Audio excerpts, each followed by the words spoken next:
రోజు మన team సల్వాల్ work stage ఎలా ఉంది, తొందరగా కంప్లీట్ చేయాలనేసి ఇక్కడ విజిట్ చేయడం జరిగింది. తెలిసింది ఏంటంటే ఆర్ఎన్బి తరఫు నుంచి 90% వర్క్ కంప్లీట్ అయింది. మెడికల్ కూడా కంప్లీట్ అయిపోతే సెప్టెంబర్ మాసంలోనే ఈ యొక్క హాస్పిటల్ పేషెంట్స్ కి అందుబాటులో తీసుకొస్తామని కూడా చెప్పడం జరిగింది. మన ముఖ్యమంత్రి గారిని కలవడం జరిగింది.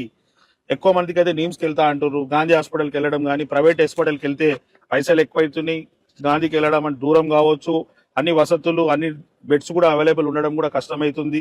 ఎందుకంటే రోజు రోజు జనాభా పెరుగుతుంది. ఈ పొల్యూషన్ ద్వారా హెల్త్ ఇష్యూస్ కూడా వస్తున్నాయి. కాబట్టి ఈ హాస్పిటల్ తొందరగా అందుబాటులో తీసుకురావాలన్న ప్రభుత్వం కూడా ఒక ఆలోచన ఉంది. కాబట్టి బీఆర్ఎస్ ఓన్లీ కొబ్బరికాయలు కొడుతుంది, కాంగ్రెస్ ప్రభుత్వం గుమ్మడికాయలు కొట్టి ఓపెనింగ్ చేస్తారు. వారు అన్ని కొబ్బరికాయలు కొట్టి సంతోషపరంగానే.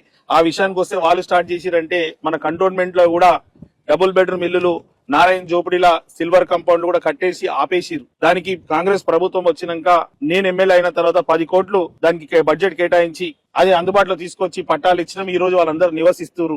వారు మాటలకి అడావుడి తప్పితే పనికి ఏమీ లేదు. వారు ఆ 10 కోట్లు కంటోన్మెంట్ ఉన్న నారాయణ జోపిడికి సిల్వర్ కాంపౌండ్ కి కట్టింది. వాళ్ళ బీఆర్ఎస్ ఇంట్రెస్ట్ అంతా ఏముండే, కమిషన్ల గురించి కాళేశ్వరం మీద ఉన్న ఇంట్రెస్ట్, దేని మీద లేకుండే వాళ్ళు కమిషన్లకే పనిచేసిర్రు.